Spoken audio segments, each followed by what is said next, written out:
यदि भगवान है तो कोई गरीब क्यों है, कोई भूखा क्यों है, कोई परेशान क्यों है, कोई रोता क्यों है? यदि भगवान है तो कोई भूखा क्यों है? अच्छा ये बताओ, भगवान ने ही तो तुम्हें ये स्वस्थ शरीर दिया है और पांव दिए हैं, हाथ दिए हैं, बना दिया ना तुम्हें कमा के खाने लायक।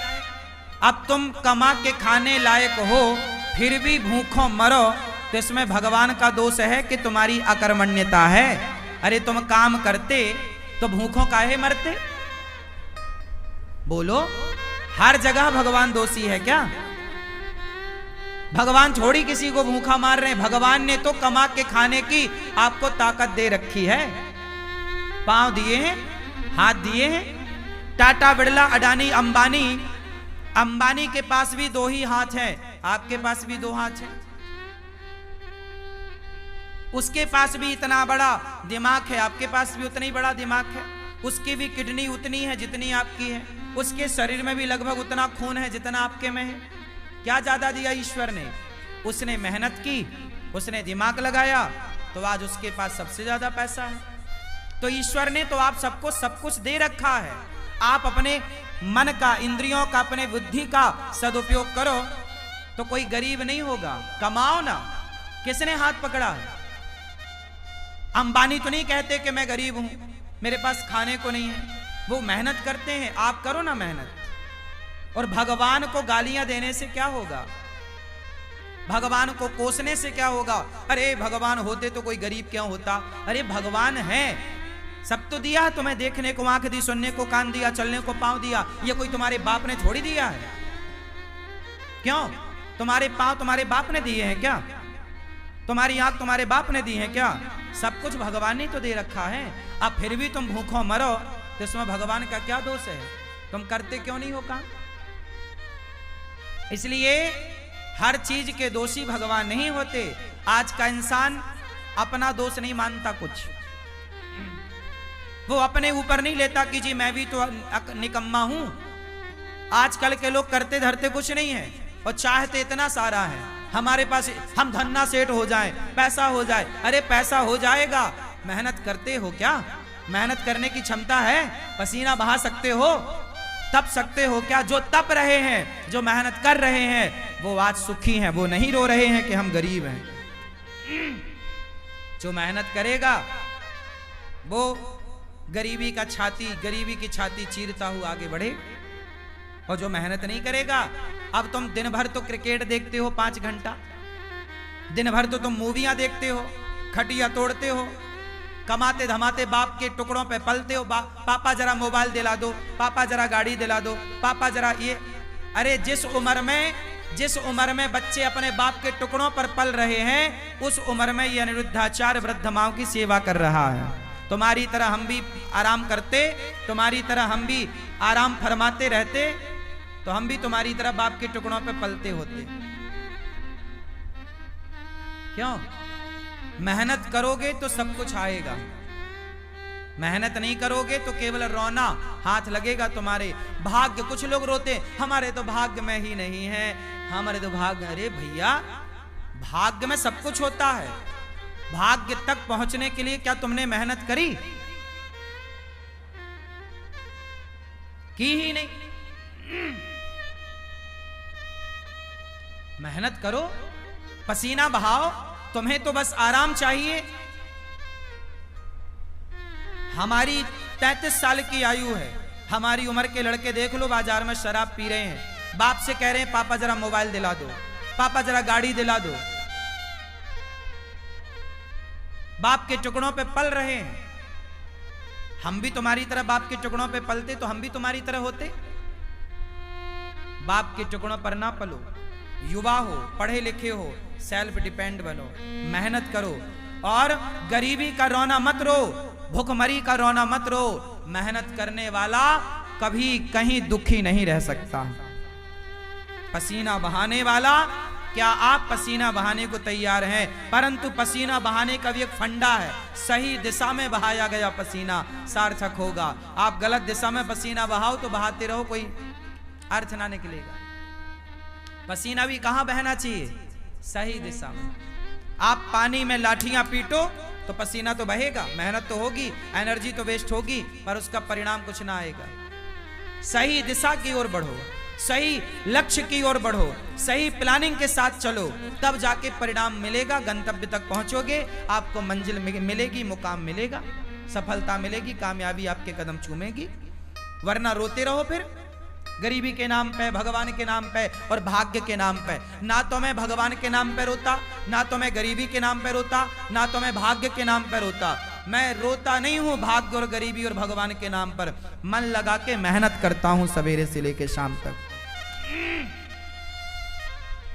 मैं यदि अब आप सुनना, मैं कई बार 3 बजे रात को सोता हूं, काम करने जाता हूं, कई बार मुझे बाहर जाना पड़ता है किसी कार्यक्रम के लिए, कार्य के लिए, मैं रात के 3 बजे आता हूं। कई बार मैं सवेरे 4 बजे आया, 4 बजे जब मैं आया तो मैं रात भर का थका हूं ना, मैं चाहता तो सो जाता, पर मैं सोया नहीं। मैं 4 बजे आया, आते ही मैं सबसे पहले नहाया और नित्य कर्म की तरह अपना काम किया और सवेरे के कामों में लग गया। नित्य की तरह मैं अपना सवेरे के काम जस की तस काम शुरू कर दिया। मैंने उस दिन का सोना टाल दिया, अगले दिन सोऊंगा। क्या आप तैयार हैं इतनी मेहनत करने को, नींद को कुर्बान करने को तैयार हैं? आजकल के लोग जरा काम करते हैं थक जाते हैं। आजकल के लड़के बिस्तर पे 10 बजे सो के उठते हैं, माँ मम्मी ओ बिस्किट दे दो, जरा कहाँ रखी है, जरा चाय दे दो। ये नालायक, तुम्हें बिस्तर में बिस्किट चाय चाहिए, 10 बजे सो के उठते हो। लक्ष्मी तुम्हारे पास क्या करेंगी? लक्ष्मी माता वहां नहीं होती जहां आलस्य होता है। याद रखिएगा, लक्ष्मी हमेशा उनके साथ होती है जो मेहनत करना जानते हैं। मेहनत करने वाले के साथ लक्ष्मी होती है, आलसी के पास कभी लक्ष्मी नहीं होती। आलसी के पास कभी भी लक्ष्मी नहीं होती। मेहनत करो, पसीना बहाओ, कामयाबी के पीछे मत भागो, कामयाबी तुम्हारे पीछे भागेगी। तुम्हारी मेहनत तुम्हारी तस्वीर तकदीर दोनों बदलेगी। मेहनत कौन है? लता जी इतना बढ़िया गाती थी, बताओ लता जी जैसा कौन दूसरा आया? क्योंकि लता जी जैसी मेहनत किसने की, उनके जैसा रियाज किसने किया? हर चीज को मेहनत चाहिए, हर काम को मेहनत चाहिए। बिजनेस करना है तो व्यापार किससे चलेगा? व्यवहार से चलेगा, प्लान से चलेगा, दिमाग से चलेगा। है नहीं दिमाग, प्लानिंग है नहीं, तो कैसे चलेगा? मेहनत करना नहीं है। आज के लड़के 9 बजे सो के उठते हैं, जबकि तुम्हारा बाप जाके 8 बजे दुकान में बैठ जाता है। 8 बजे तो उसका ऑफिस खुल जाता है। अब जो आज के लड़के 10 बजे जागते हैं, वो ऑफिस कब खोलेंगे? तुम्हारा बाप मेहनत करता था तो इतनी संपत्ति बना लिया, तुम अपने बाप की तरह भी ना बना पाओगे, बाप के टुकड़ों पे पलते पलते रहोगे, क्योंकि मेहनत नहीं है ना। और मेहनत होगी तो बाप से ज्यादा भी कमा लोगे। बात सही है? हाँ, मेरा सिद्धांत अलग है। मैं ये चाहता हूं आज का युवा 2020 होता है, लड़के नौजवान सारे मैच देखते हैं। मैंने एक दिन मैच नहीं देखा। मैं क्यों देखूं? पागल हूं क्या अपना टाइम वेस्ट करूं? पागल तुम हो जो अपना समय बर्बाद कर रहे हो। जो अपना समय बर्बाद करे उससे बड़ा मूर्ख कोई नहीं। सबसे बड़ा मूर्ख कौन? उत्तर दो। सबसे बड़ा मूर्ख कौन? जोर से। जो अपना गोल्डन टाइम, जो अपना समय बर्बाद करेगा, वो सबसे बड़ा मूर्ख है। और आज के बच्चे मूवियां देखने में, क्रिकेट देखने में समय इनका सार्थक जा रहा है कि बर्बाद? चाहे पाकिस्तान जीते क्रिकेट में, चाहे श्रीलंका जीता क्रिकेट में, तुम्हें क्या मिला? अरे चलो, भारत का मैच है, कभी एक आध देख लिया, चलो हमारा भारत जीत गया, चलो खुशियां मना ली, एक आध देख लिया। ये थोड़ी कि दिन रात तो मैच ही देखो। ये क्या भाई? जिस समय में आज के बच्चों को कामयाब हो जाना चाहिए, उस समय ये चौका छक्के में तालियां बजाने में लगे हुए हैं।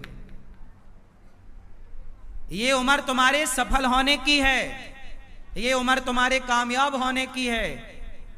अनिरुद्धाचार्य जब 17 साल का था, जब मैं 17 साल का था ना, तब मेरे ऊपर घर की जिम्मेदारी आ गई थी कि घर में नमक है कि नहीं, तेल है कि नहीं, दाल है कि नहीं, चावल है कि नहीं, आटा है कि नहीं।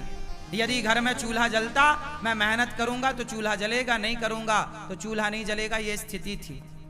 17 साल की उम्र से मैं कमाने लग गया, काम करने लग गया, परिवार की जिम्मेदारी कंधे पे आ गई और तब से काम करता रहा हूं। और आप अपनी एक माँ की सेवा कर लो तो बड़ी कृपा है। आज आपका ये बेटा, आपका ये भाई 280 वृद्ध माओं की सेवा कर रहा है, बेसहारा माओं की सेवा कर रहा है। और ये बच्चे अभी क्रिकेट देखने में लगे हैं, समय बर्बाद करने में लगे हैं। सार्थक समय वापस ना आएगा। समय के पास इतना समय नहीं है कि वो आपको फिर से समय दे सके। समय समय पर होता है, समय समय की बात। राम जन्म का दिन बड़ा, कृष्ण जन्म की रात। सबसे समझदार कौन? जो अपने प्रत्येक क्षण का सदुपयोग कर ले, वो समय का सदुपयोग करने वाला समझदार है। समय का दुरुपयोग करने वाला मूर्ख है। और सबसे बड़ा धन है संतोष। जितना विधाता दे दे उतना बहुत है, लेकिन मेहनत जारी। मेहनत तो बहुत आगे करो, खूब मेहनत करो, लेकिन जितना मिल रहा है कंपटीशन मत रखो कि उसके पास ज्यादा उसके भाग्य का है, हम उससे कंपटीशन क्यों करें। मेरा कंपटीशन किसी से नहीं है। तेरे भाग्य का तू खा रहा है, मेरे भाग्य का मैं खा रहा हूं। तेरे हिस्से की मेहनत तू कर रहा, मेरे हिस्से की मेहनत सारे करो। मेहनत का फल ईश्वर देंगे। बस मैं मेहनत करूं, मैं आपसे ईर्ष्या क्यों करूं कि तुम ज्यादा कमाओ। भैया तुम भी कमाओ, ये संसार है, सब कमाओ। कोई हाथ थोड़ी पकड़ता किसी का। तुम अपने भाग्य का खाओगे, मैं अपने भाग्य का खाऊंगा। रावण अपने भाग्य का खाता, विभीषण अपने भाग्य का खाता। रावण के भाग्य में सर्वनाश था, विभीषण के भाग्य में लंका थी। तो भाग्य का कहीं ना जाएगा, लेकिन मेहनत करो। भाग्य भी तब आपके साथ देगा, भाग्य भी जब आप मेहनत करोगे। यदि विभीषण ने राम का साथ ना दिया होता तो क्या विभीषण का भाग्य विभीषण का साथ देता? इसलिए बिल्कुल पक्की बात है कि आपको सफल होना है, भाग्य के भरोसे रहना नहीं है, पर काम करना, मेहनत करना। खूब डट के मेहनत करो, तपाओ अपने आप को, काम की भट्टी में डाल दो अपने आप को, तपते रहो, सीखते रहो। हर दिन कुछ नया सीखो, हर दिन कुछ नया एक्सपेरिमेंट करो, हर दिन कुछ नया सोचो, हर दिन एक नए विचार के साथ जागो, हर दिन एक नई एनर्जी के साथ खड़े हो, हर दिन एक नया इतिहास लिखने के लिए तैयार रहो। क्यों मेरी मां? आराम नहीं। आज के नौजवान बच्चों की तरह मैं सोता नहीं, आजकल के नौजवान बच्चों की तरह मैं फूहड़बाजी नहीं करता, आजकल के नौजवान बच्चों की तरह मैं पिज्जा बर्गर खाता नहीं, आजकल के बच्चों की तरह मैं विचारधारा नहीं रखता, आजकल के बच्चों की तरह मैं सोचता भी नहीं। तुम जो सोचते हो ना, ऐसी सोच को तो मैं लात मारता हूं। तुम्हारी सोच घटिया है, बढ़िया सोचो, बढ़िया लोगों की संगत। कैकेयी माता ने, भरत जैसी माँ है, भरत की माँ है कैकेयी, राम ने दूध पिया है माता कैकेयी का, लेकिन कैकेयी की बुद्धि भ्रष्ट हो गई मंथरा की संगति से। जितनी बढ़िया संगति होगी आपकी, उतनी ज्यादा कीमत होगी आपकी। दुर्योधन ने शकुनी संगत करी, शकुनी की, और अर्जुन ने कृष्ण की संगति करी। मायने रखती है संगति कि आपके जीवन में आपका सलाहकार कौन है, आप संगति किसकी करते हैं। जितनी बढ़िया संगति होगी, आप उतना बढ़िया इतिहास लिखेंगे। गलत लोगों की संगति मिल गई, आजकल के नौजवान बच्चों की संगति ही तो गलत है। इनको सलाह देने वाले ही दो कौड़ी के हैं, इनको सलाह ही गलत मिल रही है, संगति गलत है, तो इनकी सोच कितनी बढ़िया होगी। आजकल का नौजवान क्या सोचता है? आजकल के नौजवान को 99 नहीं, 99 पॉइंट, फिर 99.99% लोग क्या सोचते हैं? आज के नौजवान बच्चों की सोच बोल रहा हूं। आजकल के बच्चों को क्या चाहिए? केवल मोबाइल बड़ा मिल जाए, बड़ी गाड़ी मिल जाए, ऐशो आराम मिल जाए, और क्लबों में घूमने का मौका, बाप पैसा दे दे तो वो क्लबों में जाके रहे, पराई लड़की के संग नाचे। उसे आज ये चाहिए। आजकल के लड़कों को क्या चाहिए? फ्रीडम चाहिए। फ्रीडम में क्या? बढ़िया मोबाइल, बढ़िया लैपटॉप, बढ़िया गाड़ी, बढ़िया व्यवस्था, 5 स्टार होटल, बढ़िया एक लड़की चाहिए, उसके संग वो घूमेगा, लिवन में रहेगा, बस। इससे ज्यादा आज के ये लड़के सोचते क्या है? इनकी बुद्धि में केवल सुरा है और सुंदरी है। हाँ या ना? सुरा मतलब शराब, सुंदरी मतलब स्त्री। इससे ऊपर का ये आज के नौजवान लड़का लड़की सोच भी नहीं पाते। हाँ या ना? 99.99 लोग ऐसे हैं मेरी माँ, केवल इतना ही सोचते, इससे ज्यादा नहीं सोचते। इससे आगे का वो सोचते नहीं कि मैं देश के काम भी आ सकता हूं, मैं कामयाब होऊंगा तो समाज को कुछ दे सकता हूं, मैं कामयाब होऊंगा तो राष्ट्र की सेवा कर सकता हूं। ये विचार ही नहीं है उनका। उनका तो बस खाओ पियो मौज करो। क्या है? यही है। तो आजकल के नौजवान तो 2 चीजों में उलझ गए, सुरा और सुंदरी। सुरा और तीसरा क्या है?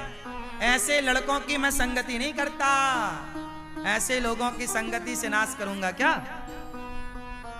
तुम्हारी सोच, तुम अपने विचार अपने पास रखो। सबसे विचार नहीं लेना चाहिए, सबसे सलाह नहीं लेना चाहिए। कैकेयी माता ने मंथरा से ली, क्या हुआ? दुर्योधन ने शकुनी से सलाह ली, क्या हुआ? आप भी गलत व्यक्ति। इसलिए हमारे यहाँ गुरु होते हैं। क्या होते हैं? गुरु जी होते हैं। गुरुजन श्रेष्ठ विचार, श्रेष्ठ संस्कार, अच्छा ज्ञान, अच्छी बातें आपके। हमारे यहाँ कभी भी राजा को जीतने की बात नहीं कही गई। हमारे यहाँ सदा दूसरों को मत जीतो, अपने आप को जीतने की बात कही गई है। कंट्रोल करना है तो अपने को कंट्रोल करो, अपने मन को कंट्रोल करो। वाह! हमारा सनातन सबसे श्रेष्ठ है, सबसे श्रेष्ठ विचारधारा हम सनातनियों की। प्रिय भक्तों, सुखदेव भगवान कहते हैं ज्यादा हाय हाय नहीं, जितना मिल जाए बहुत। काम करते रहो, आगे की प्लानिंग करते रहो, जो है संतुष्ट। संतोष क्यों होना चाहिए? हंस वही सकता है जो संतुष्ट है। जो संतुष्ट नहीं है वो केवल रोएगा। वो केवल जो रो रहा है मतलब असंतुष्ट है। जो हंस रहा है उसकी हंसी बता रही है कि संतुष्ट है, इसका रोना बता रहा है कि असंतुष्ट है। सुनो, कॉपी किताबें तो बहुत पढ़ी होगी तुमने, किताबें बहुत पढ़ ली ना। अब थोड़ा इंसानों को पढ़ना सीखो। हम इंसानों को भी पढ़ लेते हैं, पढ़कर बता देते हैं कि तुम्हारा हाल कैसा है। तुम 2 मिनट हमारे संग बैठो, हम 2 मिनट में तुम्हारा पूरा जीवन पढ़ लेंगे कि तुम पूरे जीवन में क्या किए हो, तुम कितने अच्छे हो, कितने बुरे हो। और ये कोई बड़ी बात नहीं, ये आपका अनुभव है। जब आप बहुत अनुभवी हो जाएंगे ना, तो कॉपी किताबें बहुत पढ़ लिए, थोड़ा इंसानों को पढ़ना सीखिए। थोड़ा पत्नी के भाव को पढ़ना सीखिए, थोड़ा पति की भावनाओं को पढ़ना सीखिए, थोड़ा बच्चों के भावों को पढ़ना सीखिए, थोड़ा माँ के भाव को पढ़ना सीखिए, थोड़ा पिता के विचारों को पढ़ना सीखिए, थोड़ा गुरु को पढ़ना सीखिए। किताबें पढ़ते रहोगे क्या? किताबें भी पढ़ो, इंसानों को पढ़ो, काम आएंगी आपकी ये बातें।